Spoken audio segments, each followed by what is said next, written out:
This is Push Button Influence, where the world's leading influencers candidly share their exact strategies for maximizing reach, accelerating growth, and generating massive exposure, all by leveraging the power of new media. You can become the next Larry King, Oprah, or Howard Stern. All you need to do is broadcast your brilliance. Push Button Influence teaches you how. Here are your hosts, Alex Mandossian and Steve Olsher. All right. Welcome to another edition here of Push Button Influence with the one and only Alex Mandossian, who would be on that side of me if you're live on Blab with us, and Pat Flynn, who would be on that side of me if you're on Blab Live with us, and I am Steve Olsher. So welcome. Oh, man, super excited today. Is that like your Egyptian little dance there, Mr. Mandossian? What exactly is that you're doing there? Because I like to go, far east because we're a West Coast show, and I want to go east. You're walking like an Egyptian already. Nice. All right. So as we do every episode here on Push Button Influence, we start out with a word. And I know, Mr. Mandossian, you have a word for Pat Flynn. So what would your word of the day be and why? Well, I know Pat a lot less chronologically than you do. And he was introduced to me by you. And I thank you for that. And now studying up on him for the past week and a half, the word is absolutely positively transparency. Transparency. Now, one thing I realized is Pat came before some other folks who list their income. One of them happened to be on our show. He was our second guest. His name starts with a J. And I'm wondering, Pat, what made you decide to list your income on your website? And why that level of transparency? You talk about family, you talk about 2008 and being let go. And your story is awesome. And it's an inspiration for anyone not in a recession. But why list income? Because I think it's Sure. So after I got laid off in 2008, and again, thanks guys for having me here. Thanks to everybody who's watching and on the replay too. If there is a replay, Blab does replays, right? Yeah, they do. Person, so this is my first time on Blab. It's awesome. Loving it. Yeah. We take full credit. I love that. But anyway, when I got laid off, I soon discovered this world of online business. And when I got really excited about it, I started following every guru that I could find because I wanted to learn from the best, right? And, when I started doing that, I started subscribing to all their email lists. I think I was on 25 to 30 different email lists. I was constantly getting emails. And I tried to connect, what was working for them. And I quickly found out what wasn't working for me and what made me feel kind of disgusted of what I was like reading and how I was being treated. I always felt like, they wanted me and to spend money with them before they wanted to get to know me first. And every time I had to ask them questions, I would always get these canned answers. And, on their sites, I would only see what I knew was just the good parts because while I was building the business, I knew it was very hard, but it wasn't always shown that way from these people. And so when I got into the space after I did really well with my Green Exam Academy website, helping people pass an exam in the architecture industry, that was my first foray into online business. And when I wanted to share everything, I was just like, you know what? Nobody's sharing everything. I'm going to share everything, the good, the bad, the ugly, the wins, the failures. And I think it'd be kind of cool if for this first month only, October 2008, I share how much money I make. Because I just want to show everybody what happened, how this changed my life, and that this is actually possible, and you could do it in a legit way. And once I did that, the response to sharing my income report was just so amazing that I just kept it going because it was apparent that that's what was going to be something that was going to help me stand out in this space. That has definitely been the case. And now, 8 years later, it's still going strong. And you could see the progression of, I thought I was doing well at $8,000 in October of 2008 per month. And now I'm at $108,000 per month, which is awesome. And, people have been able to follow me along the way and they feel like, they know who I am as a result of just being transparent through all the ups and the downs. Yeah, absolutely. All right, my man. Here is my word of the day. And it's funny, we both had the TR, but we've got a different TR going. And if you can see that, my word of the day is trolls. And it's interesting because, you just can't seem to avoid them damn trolls when you get a little bit of notoriety going on. My question for you, Pat, is how do you deal with those who are, let's just say, not very nice to you in the online world? So trolls are interesting because I started to get like real trolls in 2010, and there was a person in that year who had commented on one of my posts, and it was a comment that was essentially 1,000 words in length, and it was ripping me apart. It was telling me how I was a scammer, how I was just this guy who was pretending to be somebody who I wasn't online, and just point after point after point, all things untrue, but all things that really hurt. And it hurt me that he posted this publicly. He didn't just send this to me via email, but it was obvious because he was posting it publicly, he wanted to get some sort of reaction, which typically trolls want to do. Yeah. Well, I decided to ignore this person, which is kind of what we're taught. You know, you don't spend any time with them. Don't give them any energy because there's so many other people out there who do deserve your time. However, you know, and I left that comment up there, and I just replied, you know, and I typically reply in a very honest, passive aggressive kind of way. Like, hey, thank you for your honesty. I appreciate you, but I got other people to spend time with here. But what really concerned me and what really made this particular troll stand out was, and somebody, Richard here says, kill him with kindness. That's always been the case for me. But I started getting emails from my friends who said, hey, Pat, who's this guy who left this comment that was like 1,000 words in length on my blog? And I was like, what? And so I would go there. He would copy and paste the same exact comment, ripping me apart anywhere on the web where I was featured as a guest on a show or mentioned in a guest post or where I guest posted. It would just, there was like 40 or 50 copies of this comment. And I was like, wow, okay, this is not fun. So I reached out to this person because I was just like, okay, there's something going on here. This isn't normal. Maybe there's a misunderstanding. Like, what did I ever do to you? Maybe I did something. I want to find out. So I actually reached out to this person, asked to get on Skype with them. They denied the Skype call, but in an email conversation, I found out that this person knew that because I had such a big audience that he was going to get traffic coming to his site as just from doing this strategy. He was hitchhiking. Yeah. He was hitchhiking. And it just, all I could do was just laugh. I was like, really? That's your strategy? Like, I am sorry, because everybody's going to your site and they're just incredibly upset at you. I mean, why? Yeah. It just didn't make any sense to me. So that was one instance of a troll who kind of went above and beyond. And, you know, there was a number of instances where I didn't know because nobody told me until I found out on clicks coming in from my Google Analytics that I was getting a high number of clicks from different forums and stuff where people talk about people who are potentially scammers and stuff. And, you know, I've learned to kind of stay out of them. But one time I went in and somebody called me like the scum of the earth. And, you know, it was obvious in this person's description of me that there was a lot of who this person didn't know about me. That was just based off of a few things this person has heard and you know, misjudgments and whatnot. And I actually reached out to this person too, and we had a conversation. We got on Skype together. I showed this person my income reports, showed this person my accounts, and, you know, into the back ends of some of my affiliate products that I promote. And this person has since become one of my biggest raving fans. So, you know, it's interesting, you know, although we're told to stay away, it's hard. You kind of have to navigate a little bit. And depending on the situation, you can sometimes, not always, but sometimes if there's a clear misunderstanding, if they finally understand truly who you are, then they can often turn around and become one of your biggest fans. If it's obvious that they're just doing it to get traffic to their site, well, then you just don't even want to name them, don't even want to give them the sight of day. So that's my experience with trolls. Yeah, thanks for sharing that. Alex? Well, I call them poachers when they do that. And my first time that Carol Mandossian was online, you've met her, Steve, during New Year's. She still doesn't know what I do, Pat, my mom.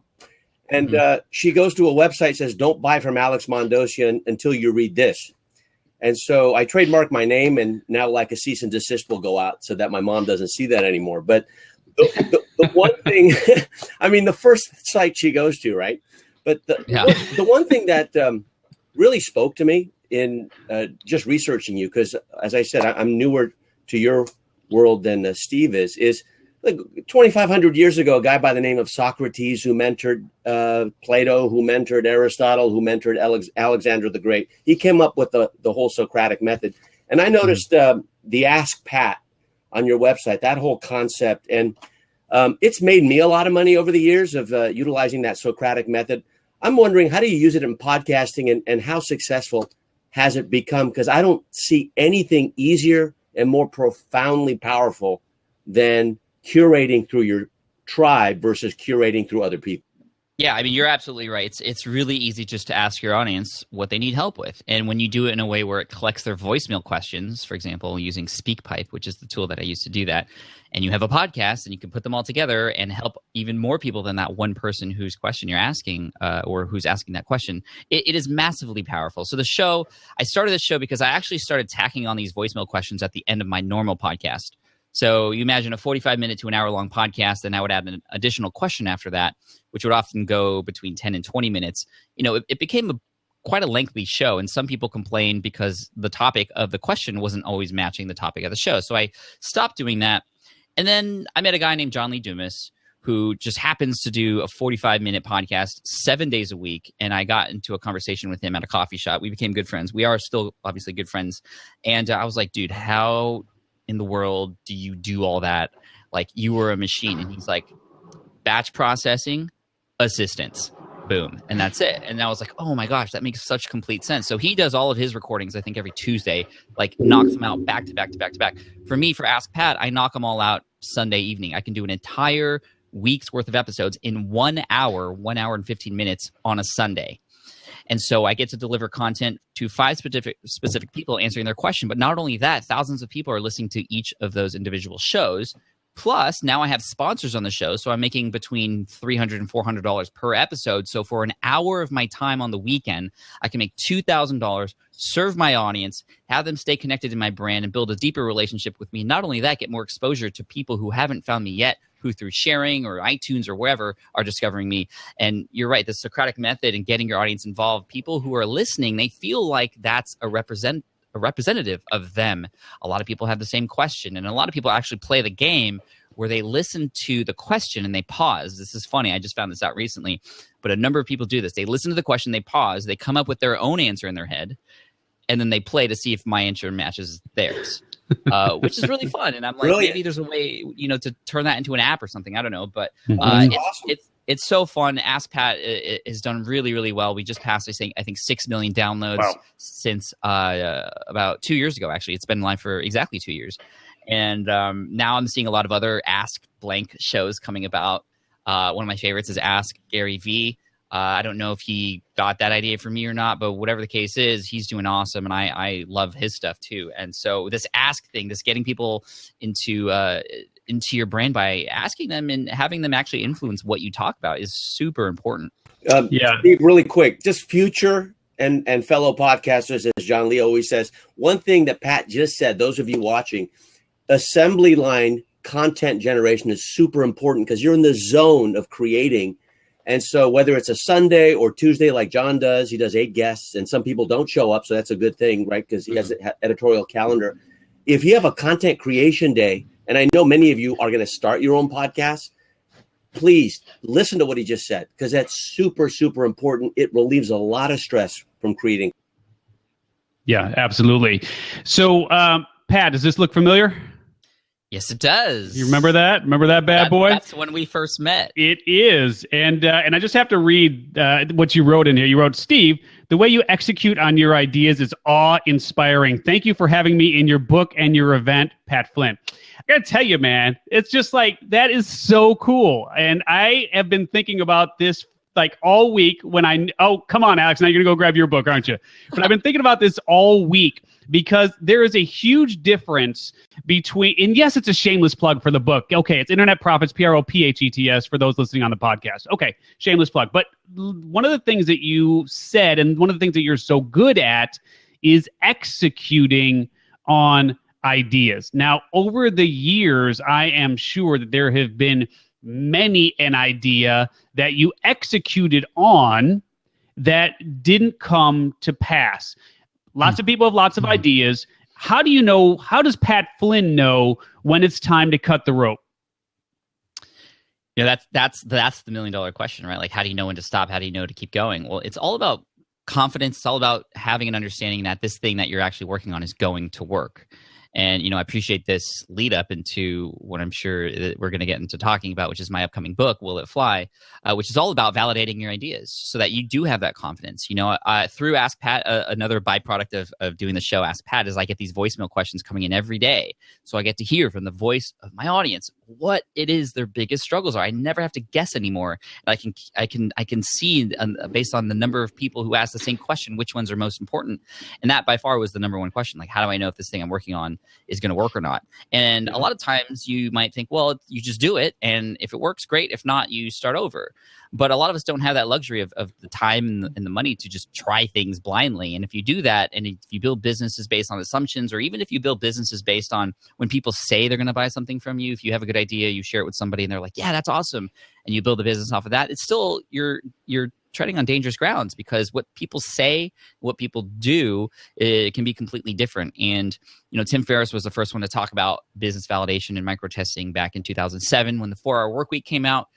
There's a chapter called Testing the Muse, chapter 10, Auto Income Pilot, or Income Autopilot Part 2, I think was the title. Anyway, I wrote the book just recently, so it's very fresh in my mind. But in it, he talks about the only way to know if customers are going to pay you for that idea is to actually ask your customers to pay you for that idea. And that's how you know that the thing that you're working on is actually worth pursuing. And I've made many mistakes in the past of not following that validation process and just building first and then trying to force that product or that plugin or that software onto people. And you build the thing, you shout off the rooftop out of the rooftops, and you're like, buy my thing, and then nobody buys it, and you're left wondering why. But if you take this validation iterative process, you have failure points along the way where if this didn't work, well, then you can figure out that part before you move on to the next. And you can always figure out what's wrong.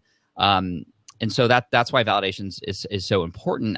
There's many examples in the past where I've done this wrong. Back in 2010, I had built, or I wanted to build a couple WordPress plugins because I had two friends who were building plugins at the exact same time, completely separate niches, but they both made six figures in their initial launch, and they were making six figures a month from their plugins. And I was like, the dollar signs were coming into my eyes. I'm like, this is amazing. Like, I need to get in on this. And I soon found out that building software is much harder than it actually looks. I hired a designer and a developer. I paid this person over the course of the period of time that I was working on this $15,000. And those plugins never saw the light of day because actually those ideas were never fully fleshed out, because I had rushed into them and I said, just build this thing. I wanted to do this. But when it comes to software, you need to tell your developer exactly down to the button and where that button goes, and wireframe the whole thing. And because this person was sort of overseas, there was like translation miscommunications, and when you have that drawing, you can't not see that. And so you make sure you wireframe. That's the first thing. Second thing is just I just rushed into it, and because I didn't know exactly what I wanted, he was having trouble developing it. And so what was supposed to take 4 weeks to complete actually ended up taking 16 weeks to complete. And it was just a mess, a load of money spent, and those plugins never saw the light of day. The most interesting part, though, was that they finally finished after 16 weeks of what I wanted, and I shared it with a couple of my colleagues and a couple friends, and they were like, meh. And I was like, man, this is great. And they're like, yeah, I mean, you're not saving people that much time with this thing that I wanted to build. And, it crushed me because I'd spent all this time, money, and effort. If I'd simply told people what those ideas were in the beginning, it would have been very clear to me what I was doing and that I wasn't supposed to go down that route. Or I could shape that thing into something that would be much better and actually useful. So that's why when you come up with an idea, one of the first things you should do is talk about it with other people. Yeah. Awesome. Alex? All right. Well, let's talk about Will It Fly? I'm going to ask you this question in a moment, Pat, so just prepare for it. Where were you? Who surrounded you? When was it when you were first inspired in thinking, I want to write this book? So Will It Fly? I mean, the promise of the book, typically, if you're an author, is always the subtitle. So the subtitle is how to test, keyword there, 4-letter word, test your next business idea so you don't waste your time and money. Now, those of you watching right now, many of you are students. Some of you are guests of Pat's. Between time and money, which one's more precious? Well, usually money comes up. But if you got a couple of days to live, it's usually time. So the time waster, that's the biggie of not going in the wrong direction enthusiastically. And so I'm very curious about what this book is about. it's launching a book is very difficult when you don't have a platform. You obviously do have one. Where were you? What inspired you to start writing this book, and what are your hopes for it? Yeah, well, thank you for allowing me to talk about it. I'm very excited because just before we got on the call here, I checked on Amazon. It's the top 100 Amazon bestseller. Congratulations! Number 100, and it's Yay. still on pre-order right now. Like this is incredible. I'm excited for Monday when it comes out. But the book is a validation book, how to test your business idea before you actually build it. But there's actually two components to it. There's the obvious one, the product to market fit. So there's market research involved. How do you position yourself in that market amongst everybody else who's there? You know, they say you got to stand out from the crowd to succeed. Well, how do you know how to do that unless you know what the crowd is? So there's a lot of like exploration and determining what's already out there to serve that target audience related to your idea. And then it's really getting into your customer's head to figure out truly what are the problems that you're solving. And we could talk a little bit more about kind of the exercises that they go through in the book to help you determine what those problems are and how to find those right solutions and how they match up with your idea and whatnot. But the first part of the book, which is actually the most important, it's a different kind of validation that a lot of people who talk about the process of starting a business actually skip over. And a lot of people who start a business skip over because it might not be that exciting as some of the other stuff, but it's so important. This is the validation in terms of how does this business idea, this thing that you're so excited about, how does it fit to you? How does it validate your life, your goals, your strengths, where you want to go? So the first part of the book, which is actually pretty short, it's very powerful. There's a number of exercises in there, 3 to be exact, that walk you through the process of determining, well, what is it that you were actually doing here? Why are you doing what you're doing? And how does this business actually fit into it? And a lot of times I've run these exercises through with a number of people, and there's immediate red flags that pop up. Like, oh my gosh, I'm so glad I'm discovering this now instead of 2 years down the road, when even if the business were to be successful, it's obvious that it wouldn't fit into the kind of lifestyle I want. That's really, really important. I know a lot of people that I talk to who are incredibly successful entrepreneurs, but they're not fulfilled as spouses, or they feel like they're failures as parents because they've gone up at the top of a ladder, but they're not up the right ladder. Something is missing. Right. So it's important to think about this stuff initially, and I kind of do it in a fun way where it's more than just like, oh, what do you want 5 years from now? Which is, kind of a dull exercise. I put you into a situation using thought experiments to help you feel what it would be like to actually truly think about the future. And actually, there's another exercise called the history test. Don't worry, there's no failure in it, but you're actually looking at the past and looking at your previous jobs, your volunteer work, any clubs that you've been a part of, whatever, and determining what you liked and disliked about each of those things so that you can create this pattern of, whoa, I actually did well and flourished in these situations. I actually did poorly and hated all this stuff. You got to make sure that you know those things before you move forward so that you can incorporate the things that you like in what you're doing and make sure to not incorporate the things you don't like in what you're about to do. So there's that. And then my other favorite one, I'm kind of just giving away the whole book right now, by the way, which is fine. But my favorite test is called the shark bait test. And this is where you actually put yourself on the show Shark Tank. I think, and I would assume that most people who are here or who are listening have seen the show Shark Tank, where you're up there and you're pitching with the sharks, Mr. Wonderful and Damon Johnson, Damon and everybody's there. So this thought experiment, you put yourself up there, you've done your pitch, and then Mr. Wonderful's there, in the middle. He has his fingers pressed together like this, and he just looks up at you with his eyes like laser beams, and he says, "What's stopping me from hiring somebody to do exactly what you just said to do? What makes you so special? Why should I work with you?" And this is a tough question. I've actually seen people just like fall, like crumple into pieces when he asks this question, because it's kind of difficult, but you need to know what your special abilities are, what your unique advantage is. And that's not necessarily a USP or a unique selling proposition. It's an unfair advantage. What's unique about you that nobody else can touch, that you can bring to whatever it is that you're doing? When you have those ingredients, you can win at whatever idea you end up choosing to do, as long as those fit into your goals and stuff. So that's the first part of the book. Really important, but actually really fun too. I walk you through the process in the book. But not only that, there's a companion course that goes along with the book, completely free. Very much inspired by The Walking Dead, actually. I haven't told very many people this, but The Walking Dead, one of my favorite shows. My wife and I watch it all the time. My son's favorite show, Gabriel's favorite show. Oh, it's so good. Yeah. We actually go to the conventions and stuff. It's insane. We don't get into cosplay just simply because we don't have access to a makeup artist. Although if we did, that would be awesome. One of these days. But at the beginning of every episode of Walking Dead, for those of you who watch it, you might remember that before the episode starts, there's a voiceover guy who says, go to walkingdeadstorysync.com to get some behind the scenes, some background information, stuff that you can see that is in addition to, a supplement to the episode that you're watching live. And I wanted to incorporate that into the book too. So you can actually go into the companion course, which is completely free, like I said, and chapter by chapter as you're reading, get all the things that you need that I talk about. All the links are conveniently there. Videos that explain and walk you through the exercises, bonus interviews that are related to that particular piece of content. Download the worksheets that you can get that I talk about in the book to make it really easy and kind of just enhance this reading experience.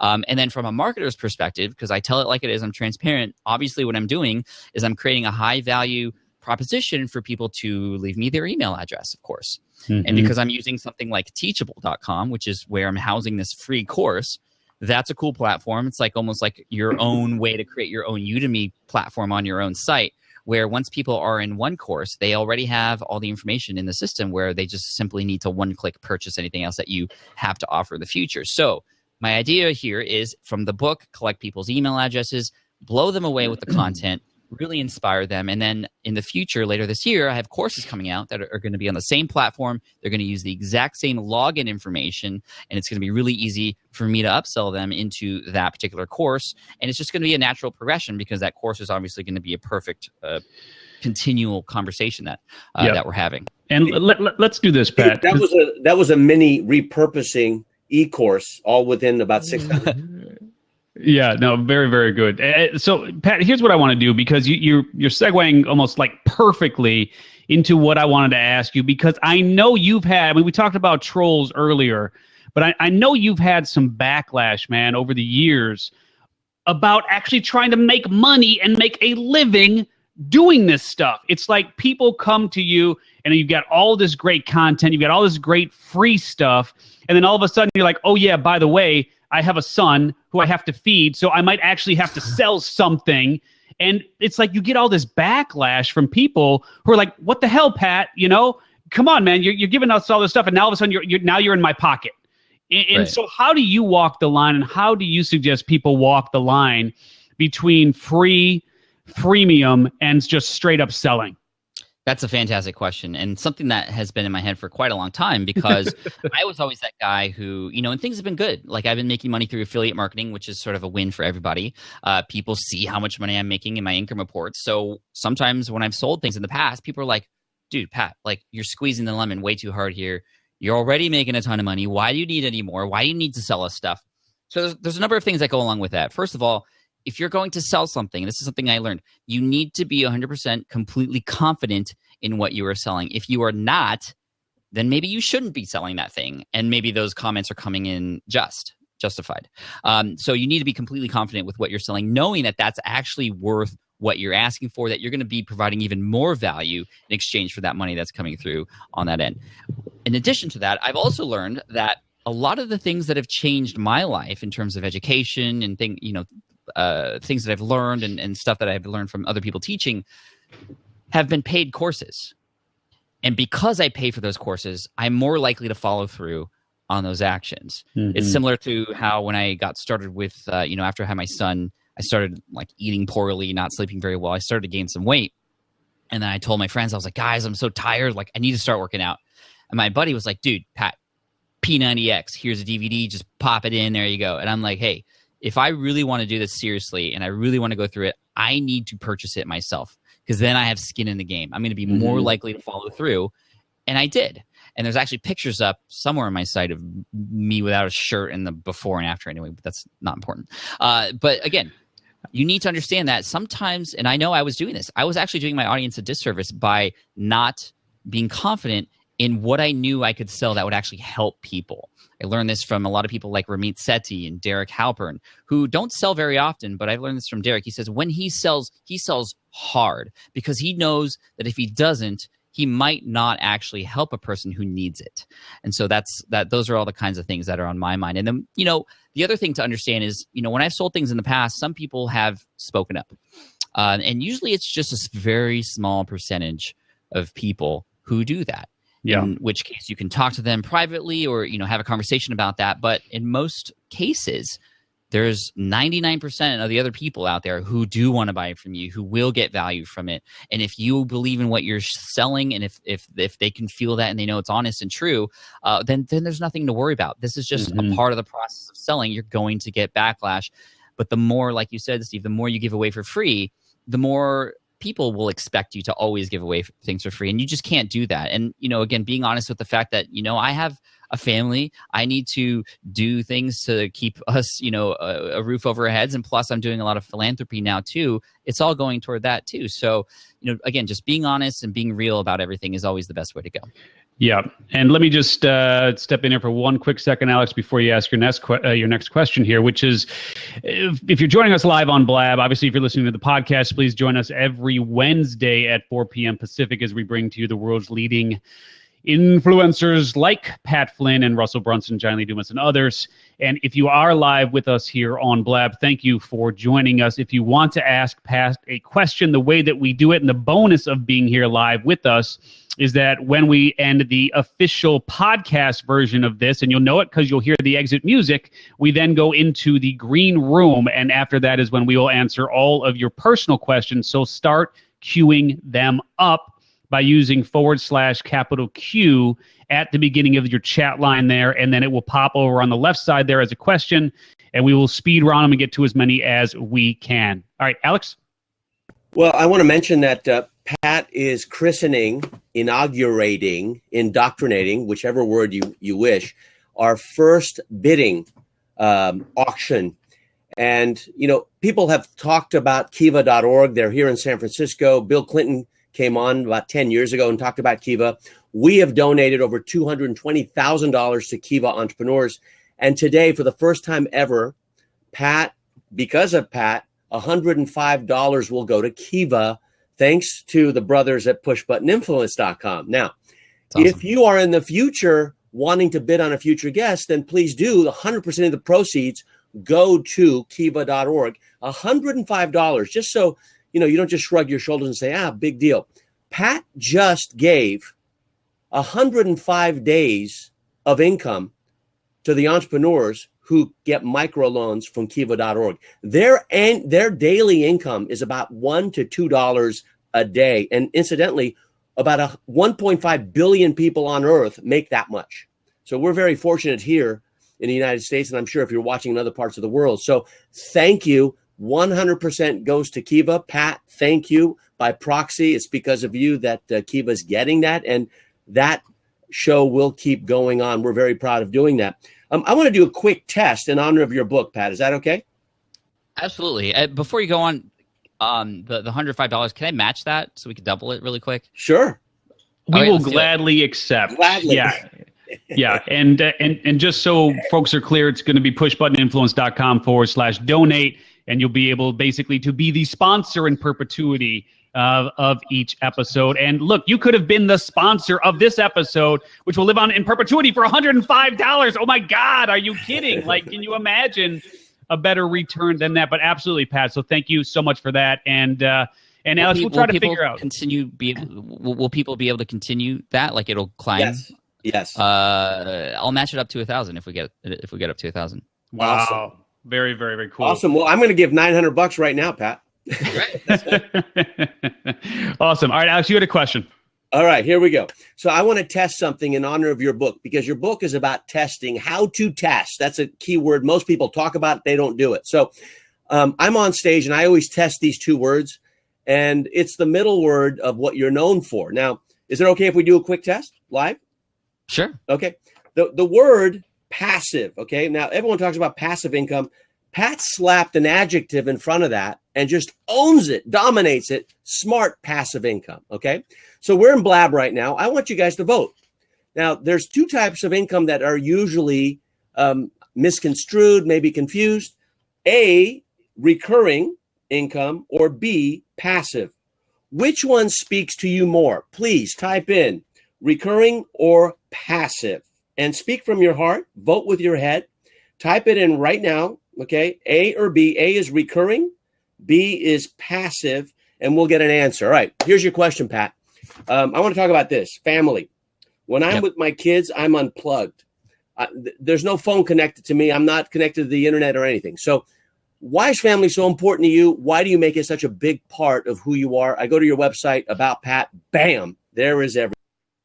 I mean, my family is my why. And, I'm here with my kids. The business that I have and the way that I've built it has allowed me to be with my why at all times. And everybody's why is different, and for me, my why is definitely my family. Family is very important to me. That's how I was raised. That's how I'm raising my kids. And my wife and I, we're truly blessed to have this lifestyle that allows us to be there at all times to raise them. I mean, we get to go to school to drop off the kids and pick them up. And we get looks like teachers are coming up to us like, how are you both able to do this? Like, did you win the lottery or something? I'm like, no, I've built my business in a way that allows me to live the lifestyle that I want. And I'm not working around my business. My business is working for me.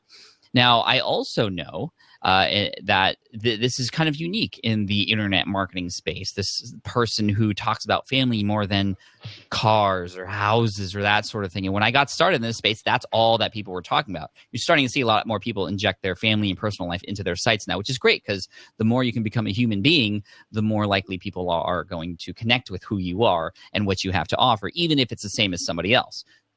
That's a huge point there. But again, I know that this is who I've become online. This is what people see when they think of Pat Flynn, that is the family. So I want to make sure that that's portrayed. Obviously, there's a line there when it comes to kids and family and stuff, and I'm careful to not overstep those boundaries. I'm always in communication with my wife about what we're doing or what I plan to do and all that sort of stuff.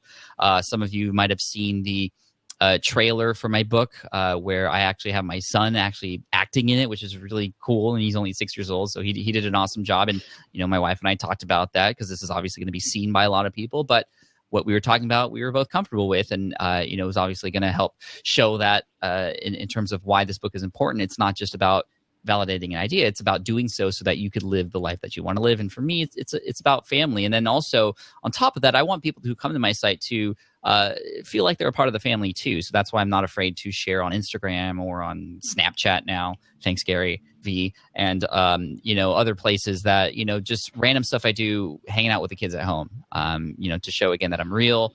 And that's where the passive income comes from, that allows me to continually make money over time while I do other things. Now, that doesn't mean I could sit and fly away forever from my business. There's no such thing as 100% passive income.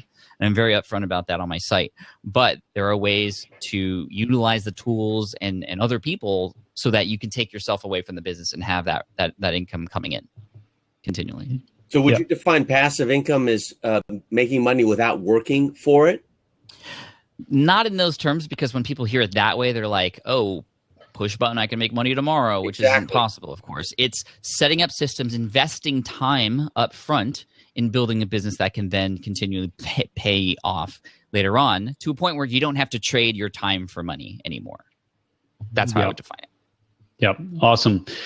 And Alex, just before I go, and I want to ask Pat a very specific question here, but before I go to that, were you asking about recurring versus passive because did you just want to get an understanding of Pat's take on that, or was there another place you were going with it before I step in? Well, people are voting for passive over recurring. I just wanted to test something so I could see the book one more time as shamelessly as a host. That's all.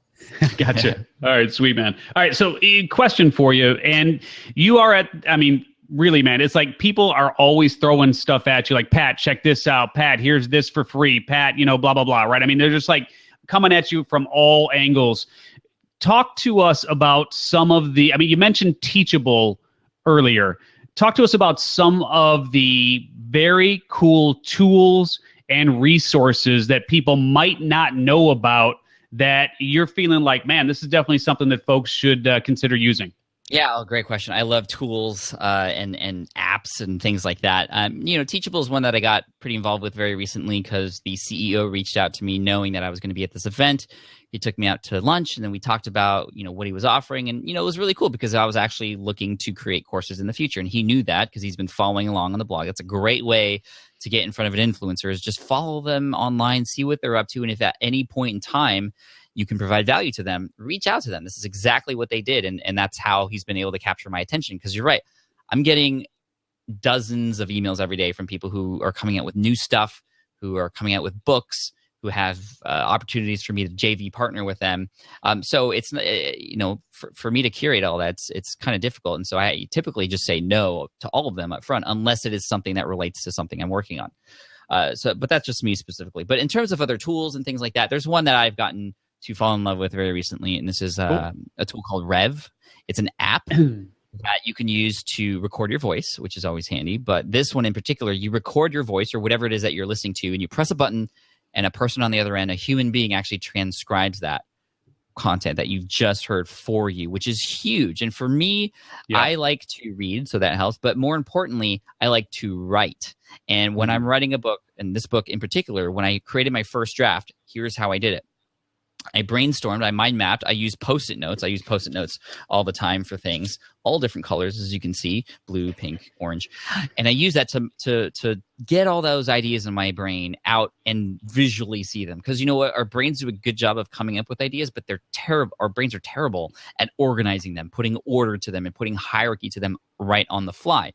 So you put all these ideas out of what this book you want is, or what your product is, your membership site, or whatever it is you want to create. Everything in your brain, you put it out there. And the cool thing about Post-it notes is you can move them around. So you can then begin to create clusters and organize them and create hierarchies. And these all kind of go together, and these all go together, and these all go together. And when you do this, when you're writing a book, it begins to turn into an outline, which is really cool. And you start to see the chapters forming in the sections. This is a really cool way to come up with a first draft. And again, you can see how this would be applied to a course, for example, your modules and your lessons and the videos in there and all that stuff. Anyway, then I take one of those Post-it notes about a particular topic, one idea that I had, and I click record on Rev, and I just spill my brain on everything about that one particular Post-it note. This is sort of a mechanical way to focus on one thing at a time. And I'm literally holding that Post-it note. So that is the only thing I'm thinking about. I talk about stories, any case studies, any examples, anything that comes to mind related to that idea. Once I hit stop, then I click transcribe. It gets transcribed for me. And then because everything's in order, I just put those things into the order once I get them back, usually 5-6 hours later, into what then becomes the first draft of my book. And boom, there you go. Now, I will say that I had about 100,000 words coming out of all the dictation of my first draft. And what was actually useful was probably about 20,000 words. But those 20,000 words, because I was talking about it, because I was in creative mind mode, not edit mode, they were golden, and those stayed in the book. And that helped me determine what my second draft was, and it really formed the whole book. So Rev, R-E-V, it's an app. It's also a web application. They also, I just found out, if you do any YouTube videos and you want to do transcribing for YouTube, it connects to your YouTube account. And when you come out with a new video on YouTube, you just find that video in Rev, and it'll automatically transcribe it and place the transcription or the captions in that YouTube video for you. Which slick. Yeah, it is slick. And I used to do that manually, and it would take, a couple hours to strip the audio from the video and then, upload it to Rev and blah, blah, blah. This just makes it really easy. So that's one tool. Teachable is another good one. I also use Scrivener. A lot of these are writing-based ones because I've just been in that mode lately. It's been my one thing for the last year here. But Scrivener is a great writing tool. Can you spell that for folks here? Sure. Scrivner. Thank you. Let me just double check that. Yep, that's right. Scrivener 2.0 is the latest version. I'm also, for those of you who are into social media, and that's most of us, I'm using a tool called Edgar. This is by Laura Roeder, and it's a tool that allows me to create a bank of tweets, essentially, in different categories, and I can schedule when tweets from different categories go out. And what this does is, unlike other tools like Buffer, which is also a fantastic tool, this one allows me to recycle tweets so they don't go away. Because the thing about tweets is people who see it are only seeing it when they're on. And once that tweet's gone, if they're not on, they're never going to see it. And I found that if I cycle between 20 different tweets in a particular category, nobody ever knows the difference, that they've either seen it before, or even if they did, that's okay, because there's a lot of time in between when I share the same thing. So Edgar has been a great tool for me for social media. Now, there is one thing to be said with automating social media. You still need to be social. You can't just automate the whole process. And unless you hire somebody else to do social media for you, like a social media manager, you can't just let things go on autopilot. But I use Edgar to promote things that I know I'm going to be promoting anyway, and also start conversations. So I ask questions sometimes, and then I'll go in there and I'll see that Edgar posted a question, and then I go in there and I just respond. So it starts that for me and make sure that I'm always consistent in my social media. And it also connects with Facebook and I believe LinkedIn, Facebook groups, Facebook pages, all that sort of stuff. It's a really cool tool. Yeah, awesome. All right, Alex, it's hard to believe, man, but it's time just absolutely flies. You want to ask Pat one more question before we go into the green room here? Well, a statement and then a question. Many people from our tribe, Steve, they're always wondering, okay, we want to have a show, but what do we do? Like, do we have our own website just for that show, right? So I'm going to say this because I think it's a great example. If you go to smartpassiveincome.com, check out Pat's tabs. You got home, you got about, you got blog, and then you got my favorite two words, start here. Okay? Very few people do that. I go straight to the middle, start here. Then you got podcast and Ask Pat and resources. It's brilliant. And so what a great way to at least get a starting point. Just check out his tools, but look at the way he has that website set up. It obviously works. He's making the money, and it's a great way to figure out what the tabs at the top are, which is where most people get stuck. So just take a look at that. All right. So Pat, big question. What is the future of podcasting looking like? I mean, more and more people are coming to what used to be the third screen and now the first screen. And of course, I don't know if web TV, what's going to happen to that, initial first screen, which is now the flat screen TV. But what's the future of podcasting? Where are we going to end up, do you think, 5 years? Wow, 5 years from now. That's a tough one. In this day and age, 5 years almost seems like 100 years. It's at least 35 years, right? It's just like, honestly, if you want to talk 5 years later, here's what I envision. People walking around the streets or in their homes with these giant, maybe not so giant because they'll shrink them down, of course, but these virtual reality or augmented reality, consoles attached to their face. Where as content providers, we could be there talking to people as if we were live there in the same room with them, essentially, and to have an even deeper connection with them, but still providing the same kind of content, obviously video and or audio at the time.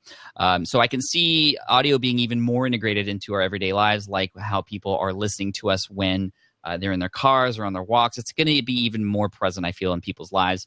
In terms of podcasting tools and, I feel like podcasting is going to stick around for quite a while. I mean, a lot of people have tried to sort of envision what the next level of podcasting is, but this sense of a person recording and sharing something that is then on demand for people to listen to, that's always going to stay around.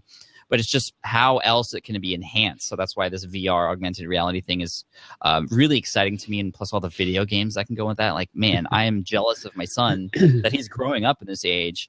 One of my favorite books actually talks about this kind of world, Ready Player One by Ernest Cline, a fantastic book that kind of looks into the future in this. Anyway, that's what I feel. Also, a lot of people have been trying to determine how to make podcasting a little bit more shareable and bite-sized. There's a lot of apps that have been trying. There's a lot of companies that have been trying to sort of make it more shareable, because obviously when you're listening, you're not in front of a computer all the time, and it's hard to just take a snippet of that audio content and share it. But I know a lot of people who've been working on things like that. I think there's going to be some good solutions that will become more commonplace that people will use. Maybe it'll be integrated into existing social media platforms or something else. But I could see that becoming a lot more popular in both video and audio.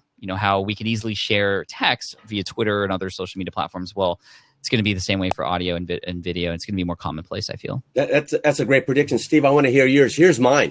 And this happened in 2015. I agree with you on your prediction. I know Zuckerberg has already launched about $1 billion in virtual reality, and he's investing in that right now as we speak. But as far as the future of podcasting, I believe that the rolling university that Vic Conant, when I interviewed him like 15 years ago, that's what made his business. His dad, a Earl Nightingale, that was it. But I believe there's not going to be radio stations in 5 years. I think there's only going to be podcast stations. Everything's going to be native to the car, and you'll be listening to podcasts because it's already happening right now. It could be wrong, but if I'm wrong, I hope I'm wrong in a big way because I can't imagine it not happening. Steve? Yeah, man, I got to tell you, I don't see radio going anywhere. FM, AM, FM, the satellite, I don't see that going anywhere. But I can tell you from my perspective that what will happen, and we've talked about this on Push Button Influence before, is the Wi-Fi is the game changer.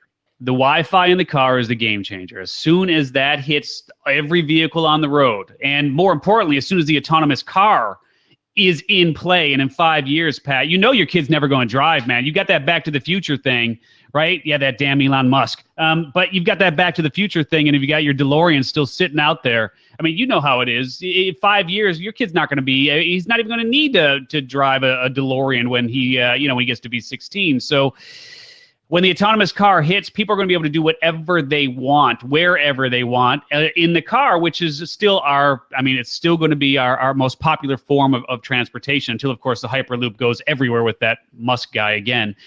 But reality for me is that podcasting it's getting to the point now where it's at that tipping point where it's becoming more mainstream. And believe it or not, it hasn't been mainstream. So I think the future of podcasting in really, really positive ways is still in front of us. And so if you're thinking about starting a podcast, do it. I mean, because reality is that there's 285, whatever the number is. I heard 285,000 podcasts. Maybe it's 500,000, but there's 500 million blogs. So, I mean, really, just if you're thinking about it, get into the game. Now is as good a time as any.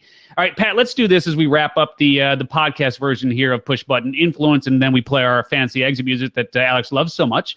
Let's do this, which is give you an opportunity to tell people about Will It Fly, where's the best place for people to find you, and where should people go if they want more Pat Flynn?